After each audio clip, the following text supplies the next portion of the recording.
Oduvijek su Vede za većinu kulturnog svijeta ostajale enigmatične, iako se u odlomcima često pojavljuju na prvim stranicama raznih udžbenika i monografija, filozofije, povijesti i književnosti s dignitetom najstarijih spisa čovječanstva.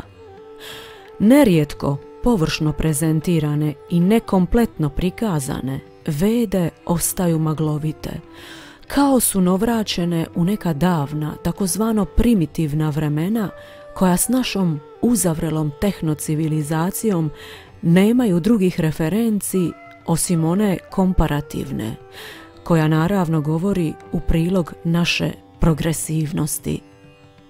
Svakako, postoje i autori koji odbacuju takav dogmatizam poput pripisivanja magijsko-šamanističkog karaktera Vedama.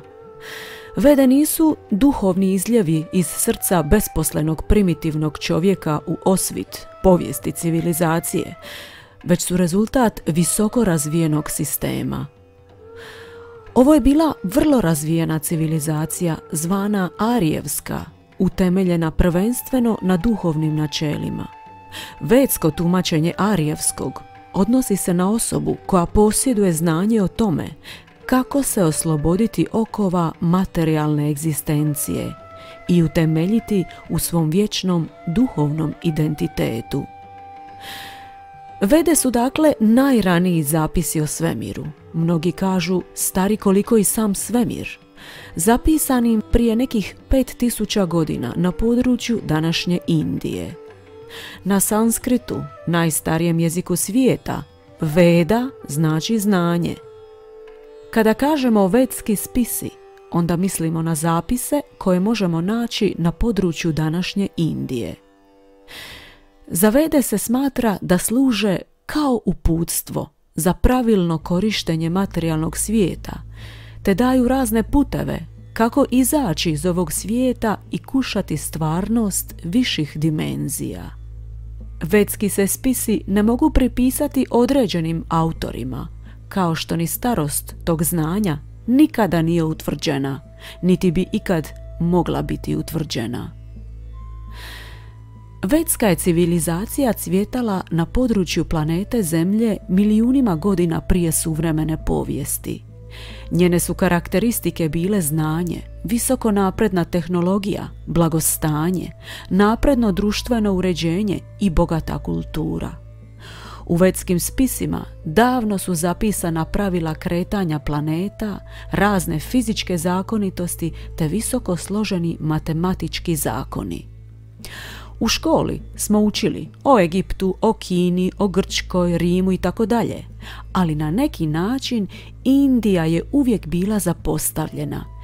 Iako mnogi povjesničari i indolozi smatraju da je upravo vedska civilizacija najstarija i najnaprednija civilizacija koja je ikad postojala na ovoj planeti. Odgovor na pitanje zašto je to znanje bilo sakriveno i zaboravljeno nalazimo u činjenici da su Indiju najprije pokorili Moguli, a kasnije Britanci, koji nisu mogli prihvatiti kulturu koja je naprednija od njihove, te su sustavno porobljavali stanovnike Indije i nazivali ih primitivnim i neobrazovanim narodom. Vede su bogata riznica duhovne i materijalne znanosti, a zapisao ih je čuveni mistik, svetac i mudrac Vjasadev, s namjerom da sistematski posloži i zapiše znanje koje se tisućama godina prenosilo isključivo usmenim putem. Izvornu Vedu je podijelio na 4 dijela: Rig, Atharva, Jađur i Sama, a u takozvanu 5. Vedu se ubrajaju još i Purane i Upanišade. Svrha Veda je temeljno obrazovanje čovjeka o njegovoj duhovnoj prirodi, tajnama univerzuma te njegovom uspostavljanju odnosa s Bogom.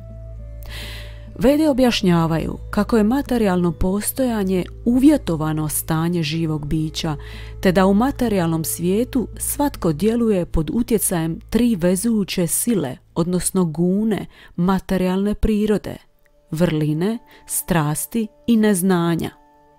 One navode osobu na lažno uživanje u privremenim stvarima sa osjećajem nade i poleta za ispunjenjem nametnutih prohtjeva. Prema Vedama, jedina mogućnost da se oslobodimo utjecaja vezućih sila je uzimanje utočišta u Bogu pod vodstvom iskusnog duhovnog učitelja. Vede opisuju kako su 3 vrste bijeda, odnosno patnji, neizbježne u materijalnom svijetu. Prvo, patnje koje dolaze od drugih živih bića, fizičke i mentalne, od ljudi, životinja, ratovi itd. Drugo, patnje koje dolaze od vlastitog tijela i uma. Patnje starosti, fizičke, psihičke i emotivne patnje i bolesti i na kraju sama smrt. I treće, vremenske nepogode, potresi, poplave, požari, uragani itd. Uloga tih bijeda je potaknuti živo biće na razmišljanje, koje bi prirodno trebalo dovesti osobu do zaključka da ovaj svijet nije stvarni dom.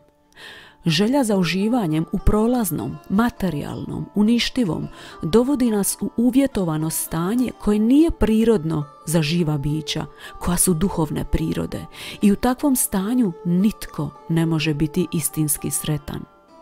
Vede daju znanje o prirodi materijalnog svijeta i nude praktične upute kako se svatko može postupno osloboditi vezanosti za materijalno te se uzdići na duhovnu razinu. Međutim, da bi osoba napustila materijalne vezanosti, mora biti duhovno znatiželjna, ambiciozna. Sistem Veda propisuje proces izvorne religije, dharme, pomoću koje možemo dostići krajnji cilj religije ili joge, a to je razvijanje čiste, nemotivirane ljubavi prema Bogu i povratak u svoje izvorno duhovno stanje, izvorno duhovno prebivalište, duhovni svijet, Božje carstvo. Riječi religija i joga imaju isto značenje, a to je ponovno povezivanje s Bogom. Latinski re-ligare znači ponovno povezati. Taj sistem propisuje razna pravila i propise za postupno uzdizanje ljudi s područja osjetilno-materijalnog na poziciju transcendentalnog. Pošto su sva bića u univerzumu prisiljena boriti se za egzistenciju, izvorno biće ili Bog je dao Vede, manual, priručnik, savjetujući ih kako pravilno živjeti i na koncu se osloboditi materijalnih iluzornih vezanosti. Vede su zapisane na sanskritu, najstarijem svjetskom jeziku. Zovu ga jezikom bogova ili jezikom uzvišenih i visoko učenih ljudi koji su ga koristili za filozofske i religijske debate i predavanja. Vjeruje se da njegove riječi imaju vječno i duboko značenje, te kad se pravilno izgovore sadrže mističnu moć. Znanstvenici NASA tvrde da je upravo sanskrit najsavršeniji jezik na planeti, po sofisticiranosti, točnosti opisa i primjeni.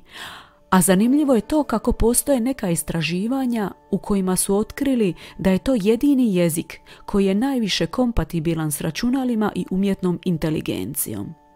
Članak je 1985. objavljen u časopisu Artificial Intelligence, a sastavio ga je NASIN istraživač Rick Briggs. Sanskrit je, kažu, poput glazbe. Ima moć dotaći srce. Uspješno spaja i srce, analitično i intuitivno, znanstveno i duhovno, što daje plodno tlo za nove percepcije. Prvobitno je postojala samo jedna Veda i nije bilo potrebno čitati je. Ljudi su imali toliko dobro pamćenje i inteligenciju da im je bilo dovoljno jednom čuti je od duhovnog učitelja, pa da odmah shvate i razumiju smisao poruke. Bog je prema predaji izvorno znanje ili Vedu predao polubogu Brahmi, prvom stvorenom biću, a ovaj ga je proslijedio usmenim putem svojim učenicima. Tako je znanje Veda prenošeno s usta na usta, sve do prije otprilike 5000 godina, kada, zbog dolaska željeznog doba Kali Juge, sadašnjeg doba, degradacije i materijalizma, inteligencija, pamćenje i životni vijek ljudi bivaju smanjeni, pa ih je veliki mudrac Vjasadev zapisao i sistematizirao radi preglednosti.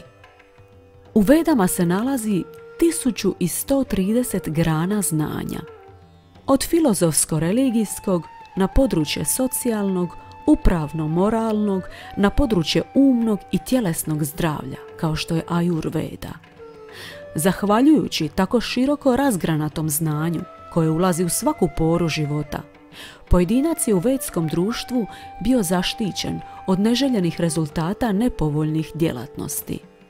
Obraćajući se ljudima različitih razina svjesnosti, od gotovo ateističkih pa do onih koji slave personalni vid apsoluta, Vede propisuju različite aktivnosti koje postepeno mogu uzdići vršioca ka transcendentalnom cilju. Vede su tako savršeno utemeljene da omogućuju baš svim slojevima ljudi da se duhovno uzdižu, čak i ako nemaju takvih aspiracija. Nekim komentatorima izmiče iz vida ta univerzalnost Veda, pa tako nekritički tumače određene dijelove ili pak cjelinu Veda kao profane i materialističke, a u stvari svaki dio Veda ima spiritualnu svrhu. Vede govore o razlozima takozvanog pada duše u ovaj pojavni, smrtni svijet. Zbog slobodne volje i znatiželje, a neki kažu i zbog blage zavisti prema Bogu, duša se odvaja od njega u duhovnom svijetu i tako pada, isključivo uslijed svoje želje, u materijalni svijet. Ona želi stvoriti svoje kraljevstvo bez Božjeg utjecaja i dominacije. Izravnije rečeno, prema Vedama, duša želi stvoriti svoje kraljevstvo bez Boga. Kada duša poželi oponašati Boga i postati gospodar svijeta, pruža joj se prilika da zadovolji svoju želju za vladanjem. Uslijed svoje milosti, Bog ispunjava duši takvu želju, omogućujući joj dolazak u materijalni svijet kako bi pokušala ostvariti svoju želju. No jasno je da takva želja duše predstavlja zapravo početak njezina pada. Dolaskom u materijalni svijet, duša biva uhvaćena u mrežu niže energije Boga, koja se naziva Maja ili iluzija. Maja je dakle materijalna iluzorna energija koja vlada materijalnom kreacijom i koja svojim snažnim suptilnim konopcima hvata živo biće i na taj način čini da duša zaboravi na svoj iskonski odnos kojeg ima s Bogom. Prilikom svog dolaska u materijalni svijet, duša postaje vrlo mala, a Vede njezinu veličinu definiraju kao 10.000 dio vrha vlasi kose. Na taj način ona vrlo lako ulazi u srce svakog živog bića unutar 8.400.000 životnih vrsta, koliko ih postoji prema Vedama u materijalnoj kreaciji. Iako tako začahurena i mala, budući da posjeduje duhovne odlike, ona očituje svoj snažan utjecaj darujući život svakom obliku u kojem se nalazi. Vedski mudraci nas vrlo jasno i detaljno podučavaju o simptomima i funkciji koje očituje duša. Tako oni govore da je svjesnost, život koji posjeduje svaki životni oblik, zapravo simptom prisustva duhovne duše unutar njezina tijela. Funkcija ili djelatnost duše je želja. Dakle, simptom duše je svjesnost, a funkcija ili djelatnost je želja. Ova dva aspekta duše vrlo su važna u razumijevanju uzročno-posljedičnih efekata koje proizvodi karma. Riječ karma dolazi od korijena sanskritske riječi kri, što znači djelovati. Vedski mudraci i teolozi označavaju karmu kao praiskonsku i nerođenu, bez početka.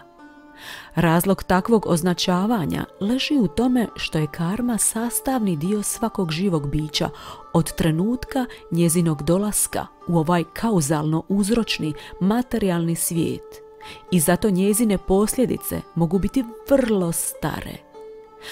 Živo biće u ovom pojavnom svijetu od davnina ispašta ili uživa plodove svoje karme ili djelatnosti.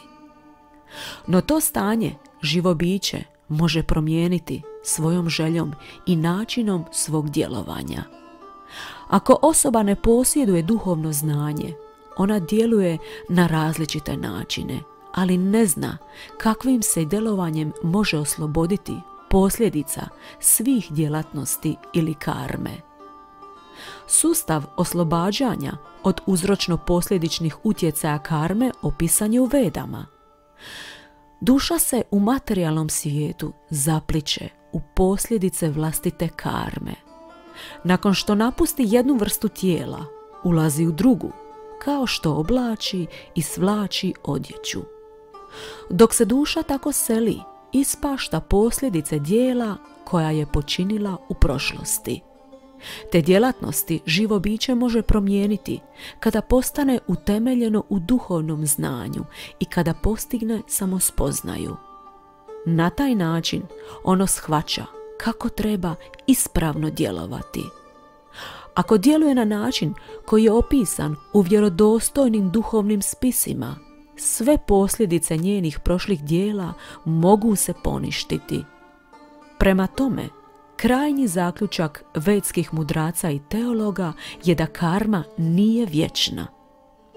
U materijalnom svijetu Božja iluzorna energija pokazuje čudesno umijeće stvarajući raznovrsna tijela za živa bića u skladu s njihovim željama ili sklonostima ka osjetilnom uživanju. U ciklusu evolucije duša mijenja tijela jedno za drugim unutar samsare, kruga rađanja i umiranja. Samsara se odvija od najmanjeg oblika života, preko vodene životinje, do tijela biljke, crva, ptice, životinje i na kraju tijela ljudskog bića, anđela i poluboga na višim planetarnim sustavima, ali ljude se smatra posljednjima u karici evolutivnog napredovanja. Čovjek je jedan od najrazvijenijih životnih oblika unutar ove materijalne kreacije i jedini koji stvara novu karmu i ima moć samospoznaje. Dakle, kao što smo spomenuli, iluzija prisiljava dušu da mijenja tijela zbog njezine osnovne funkcije želje. Te različite želje za zadovoljavanjem osjetila prisutne su u svih 8.400.000 vrsta života. Sva ta živa bića imaju tijela različitih oblika načinjenih od materije. Duša mora prihvatiti različita tijela ovisno o razini svojih dobrih ili loših djelatnosti, odnosno karme. Duša nikada ne može biti bez želja ili bez osjećaja. Osnovni cilj njenog evolutivnog razvoja unutar materijalnog svijeta jest promijeniti prirodu svojih želja. Vrhunac samospoznaje duše i krajnji aspekt duhovnog znanja kojeg treba postići svako živo biće unutar materijalnog svijeta je ljubav prema Bogu. Nitko ne bi trebao svojatati pravo vlasništva ni nad čim. Duhovno znanje temelji se na samospoznaji da je svako živo biće vječni, sastavni djelić Boga i da je u svom vječnom položaju kvalitativno jednako Bogu, ali ne i kvantitativno. Prirodni položaj duše kojeg ona ima u duhovnom nebu ili svijetu razlikuje se od položaja kojeg prihvaća u materijalnom svijetu. U materijalnoj svjesnosti duša pokušava uzaludno postati gospodar materije, ali u duhovnoj svjesnosti ona shvaća svoj egzistencijalni položaj djelića Boga, gdje u svom prirodnom položaju razmjenjuje različite odnose s Bogom koji su detaljno opisani u određenim vedskim spisima. Vedski mudraci posebno ističu još jednu vrlo važnu činjenicu, koju nikako ne bismo trebali zaobići prilikom našeg pokušaja za razumijevanjem zakona karme.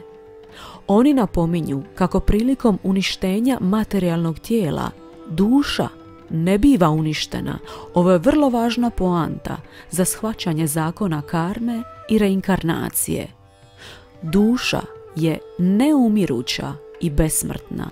U Bhagavad Giti, dragulju vedske literature, materijalno tijelo se naziva jantra ili stroj. Taj stroj sačinjen je od različitih omotača. Ljudsko tijelo sastoji se od grubog i suptilnog omotača. Fizičko, grubo tijelo sačinjeno je od zemlje, vode, vatre, zraka i etera. Suptilno tijelo sačinjeno je od uma, inteligencije i lažnog ega. Unutar grubog i suptilnog tijela nalazi se zatočena duša, koja prebiva unutar srca svakog živog bića. Ona je sačinjena od duhovne energije i sadrži odliku vječnosti, znanja i blaženstva. 5 osjetilnih predmeta, miris, okus, oblik, dodir i zvuk, 5 organa za djelovanje, jezik, noge, ruke, anus i spolni organi, 5 osjetila za stjecanje znanja, oči, uši, nos, jezik i koža i predstavljaju 16 materijalnih ekspanzija. One se združuju sa živim bićem i nalaze se pod utjecajem 3 guna materijalne prirode, satva, rađas i tamas, to jest vrlina, strast i neznanje. Tako možemo shvatiti postojanje uvjetovane duše u ovom svijetu. Duša i ovaj spoj elemenata združuju se kako bi oblikovali ono što se naziva dživa bhuta, uvjetovano živo biće koje se teško bori u materijalnoj prirodi. Cjelokupno materijalno postojanje pokreće se pomoću 3 gune, 3 sile materijalne prirode, koje postaju životni uvjeti živog bića unutar kojih se razvijaju gruba tijela sazdana od elemenata. Kada 3 gune prirode pokrenu svjesnost, životnu silu u srcu, stvara se mogućnost za nastanak suptilnog tijela, koje se sastoji, kao što smo rekli, od uma, osjetilnih predmeta, 5 osjetila za stjecanje znanja i 5 organa za djelovanje. Unutar materijalnog svijeta, snažan, obmanjujući utjecaj maje, iluzorne energije, čini da zbunjena duša preko ega prihvaća svoje tijelo s kojim se poistovjećuje kao svoje pravo jastvo. Dakle, pravilno razumijevanje jastva jest: duša je jastvo, duhovna energija.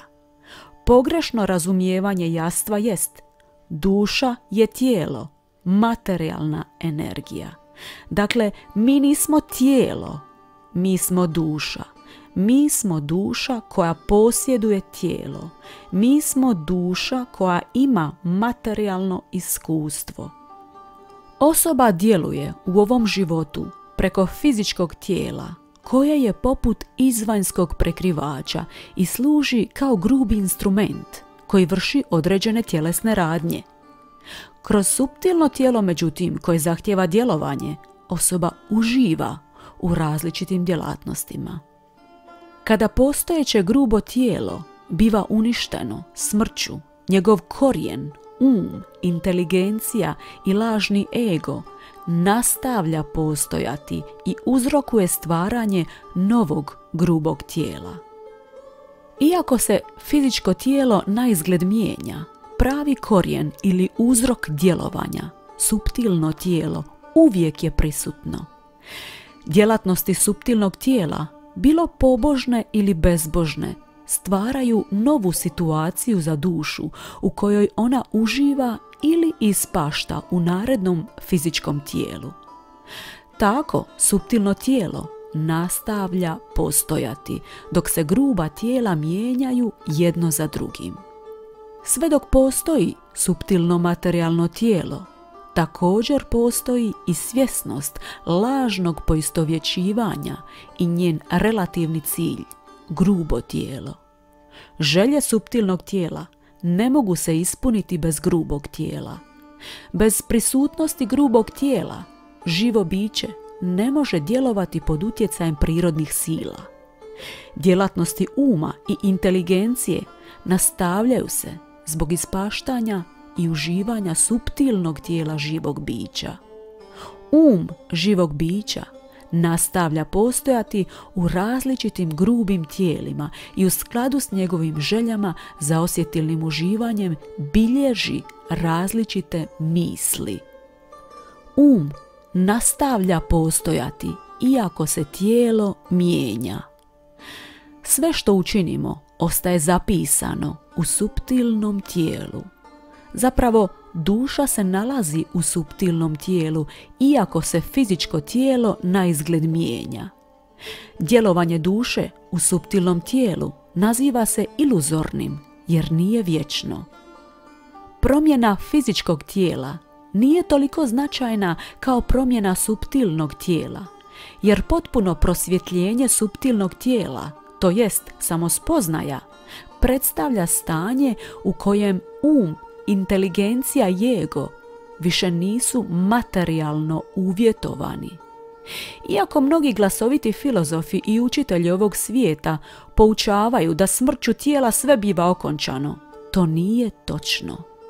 Nakon fizičke smrti ove mašine tijela, duša, duh, svjesnost nosi svoje planove i želje sa sobom dalje, da bi ostvarila ih, i zato dobiva novo fizičko tijelo.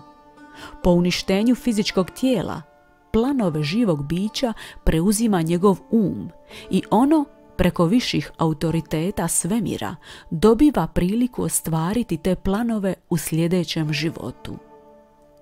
Sve dok se nalazi u materijalnom ozračju, duša posjeduje vozilo u obliku koji je skladište svih vrsta materijalnih želja. Takve se želje izražavaju u različitim tjelesnim oblicima. Možemo zaključiti da je skladište prošlih želja zbog kojih smo dobili ovo sadašnje tijelo, te da će se sve što želimo u ovom sadašnjem životu očitovati u sljedećem. Iz tog razloga Vede zaključuju kako je izvor različitih vrsta tijela. Suptilno tijelo prenosi rezultate sadašnjeg djelovanja u sljedeće fizičko tijelo. Fizičko tijelo može biti uništeno, ali suptilno tijelo ostaje i prenosi dušu dalje. U stvari, fizičko tijelo ovisi o suptilnom. Iz tog razloga sljedeće fizičko tijelo mora patiti ili uživati ovisno o suptilnom tijelu.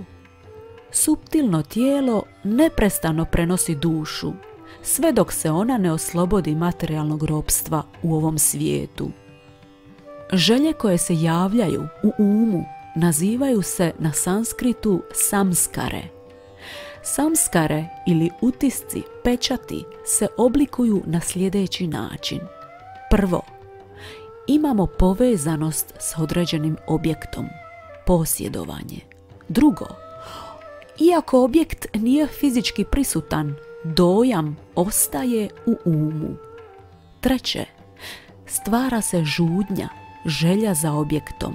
I četvrto, žudnja stvara čvrsti otisak u suptilni pečat koji ostaje i nakon uništenja grubog tijela. Prema tome, želja je tek treći stadij, dok prva dva zbog njihove suptilnosti niti ne primjećujemo. Samskare automatski ponovno oživljuju želje u sljedećem životu. Želje neprestano nadolaze, tako da ih je nemoguće zadovoljiti. Bhagavad Gita kaže: želje dolaze kao što se rijeke ulijevaju u ocean, koji se uvijek puni vodom, ali ostaje miran. Samo onaj tko nije uznemiren neprestanim tijekom želja može dostići mir, a ne onaj tko nastoji zadovoljiti takve želje. Zbog našeg sjećanja prošlih tendencija, lanac uzroka i posljedica nije prekinut mijenjanjem raznih oblika života, mjesta ili vremena. Dobre i loše samskare su poput sjemenja raznih biljaka u staklenicima. Neke rastu zimi, neke ljeti, a neke u kišnoj sezoni. Ako zasadimo svo sjeme u zemlju, ono koje raste u toj sezoni proklijat će, a ostalo će ostati uspavano. Ista stvar događa se sa samskarama. Sve vrste samskara su već tu, ali one će izrasti u skladu s osobom, mjestom ili stvarima s kojima dolazimo u dodir. Ako se nalazimo u lošem društvu, loše samskare odmah će proklijati, a dobre ostati uspavane. S druge strane, druženje s iskrenom osobom uzrokovat će razvoj samskare istinoljubivosti i sl. Kultiviranje dobrih samskara uzdiže osobu na razinu s koje se može osloboditi ponovnog stvaranja samskara. Po prirodi uma osobe može se shvatiti što je netko bio u prošlom životu i koju će vrstu tijela moguće imati u budućnosti. Ako je osoba pobožna, to znači da je već njegovala pobožne djelatnosti u prošlom životu, to jest životima, dok je onaj tko ima na primjer kriminalca, vjerojatno bio kriminalac i u svom prošlom životu, to jest životima. Na isti način, prema umu možemo shvatiti što će se dogoditi u budućem životu. Tako nam Bhagavad Gita objašnjava da se one osobe koje su utemeljene u vrlini postupno uzdižu do viših planeta. Oni koji su u prirodnoj sili strasti, rađaguna, i dalje žive na zemaljskim planetima, a oni u neznanju, tamaguna, guna tame, odlaze u niže svjetove i niže životne oblike.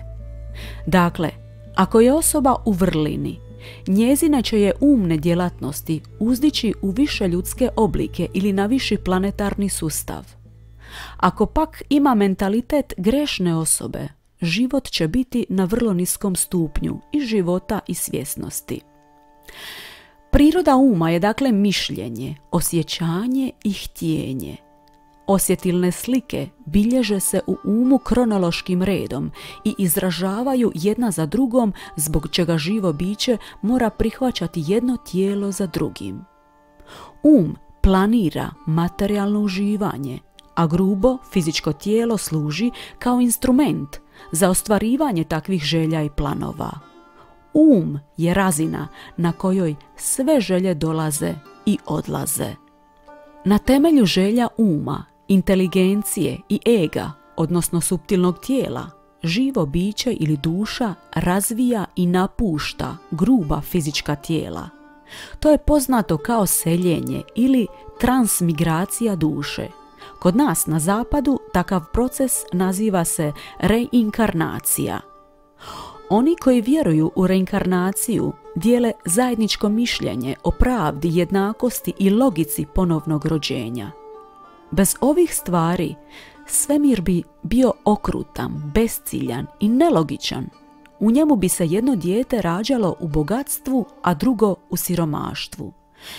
Bilo da netko vjeruje ili ne u Boga, reinkarnacija nam omogućava da promatramo i razumijemo ljudski život iz puno šire i humanije perspektive.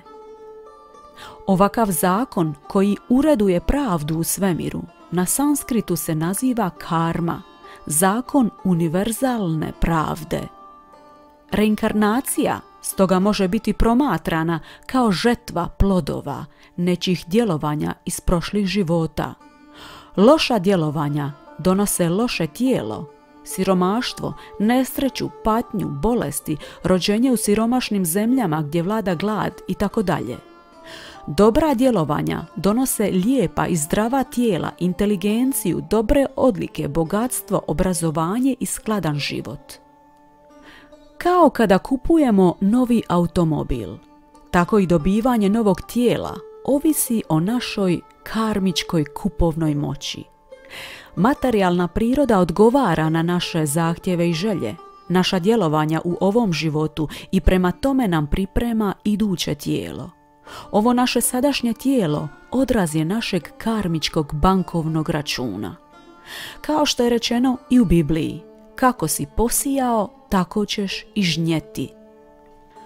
O tijelu također možemo razmišljati ili kao o vozilu za dušu, s kojim bi duša mogla bolje izraziti i zadovoljiti svoje materijalne želje, ili kao o krajnjem rezultatu dobrih i loših djelatnosti, koje je duša izvršila u svom posljednjem ljudskom životu. Oba ova koncepta su ispravna, no u oba slučaja mora postojati osoba, netko tko će biti svjedokom naših prošlih djelatnosti, nadgledati ih te upravljati s njima kako bi kozmički zakon karme pravedno donio svakom živom biću plodove njegovog djelovanja. U Bhagavad Giti taj svjedok i upravitelj naziva se nadduša, param atma ili lokalizirani aspekt Boga, koji se nalazi u srcu svakog živog bića. Sve dok se nalazimo u tijelu, pravimo brojne planove za osjetilno uživanje. Ti planovi bilježe se u vijugama uma, kao korijen plodonosnih djelatnosti. Pad duše u ocean neprestanog rođenja i smrti rezultat je njezinih prošlih djelatnosti. Zapravo, materijalne djelatnosti bismo trebali prihvatiti samo u onoj mjeri koliko je potrebno, kako bi održali tijelo i dušu zajedno. Ostatak vremena trebamo posvetiti djelatnostima koje su usmjerene samospoznaji i duhovnom napretku. Na taj način možemo se osloboditi posljedica materijalnih djelatnosti. Osobe moraju ispaštati svoju karmu, ali Bog upravlja tako da njihovu karmu uredi za njihovo najviše dobro. Bog manipulira, da tako kažemo, plodovima karme, ali ništa ne dodaje niti oduzima. Podsvijest čovjeka je spremište dobre i loše karme. Bog, kao svjedok u srcu, izabire iz tog spremnika ono što će tijekom života određene osobe najbolje utjecati na njegov duhovni napredak, bilo da to osobi uzrokuje sreću ili bol. Tu nema ničeg nepravednog. Bhagavad Gita kaže: kao što osoba oblači novu odjeću ostavljajući staru, duša prihvaća nova materijalna tijela napuštajući stara i beskorisna. Dostići samospoznaju te shvatiti sebe kao vječnu dušu nije lako u materijalnom postojanju, posebno u današnjem dobu. Ali nije nemoguće. U ovoj kreaciji postoje različiti procesi za postizanje transcendentalne svjesnosti i duhovnog napredovanja za određena ljudska bića na mnogobrojnim planetima u skladu s vremenom, mjestom i okolnostima. Pogotovo se na našem planetu u ovom dobu nude mnogobrojni modeli i sustavi za prosvjetljenje i uzdizanje svjesnosti. Međutim, vedska metafizika pruža nam možda najdetaljnija i najstarija iscrpna objašnjenja kako to uistinu postići na vrlo jednostavan i lak način, metodama koje su propisane i opunomoćene za ovo suvremeno doba. Krišna u Bhagavad Giti tvrdi kako se od mnogo tisuća ljudi samo jedan zanima za smisao života, samo jedan se uporno pita čemu sve ovo, što je on, što je smisao, odakle dolazimo, gdje idemo? I možda najvažnije, tko ili što je uzrok i postoji li apsolutna istina? Iako je naš ljudski mozak, naše ljudsko tijelo, posebno formirano za raspitivanje, za filozofsku i transcendentalnu spoznaju. Većina ljudi je zainteresirana samo za osnovne aktivnosti, koje Vede nazivaju animalnim: jedenje, spavanje, branjenje i razmnožavanje. No prava svrha našeg ljudskog oblika života je da se pitamo i shvaćamo prirodu i svrhu našeg pravog jastva, prirodu kreacije i uzroka, te tražimo odnos između svega toga. Tražimo odnos između nas, kreacije i izvora.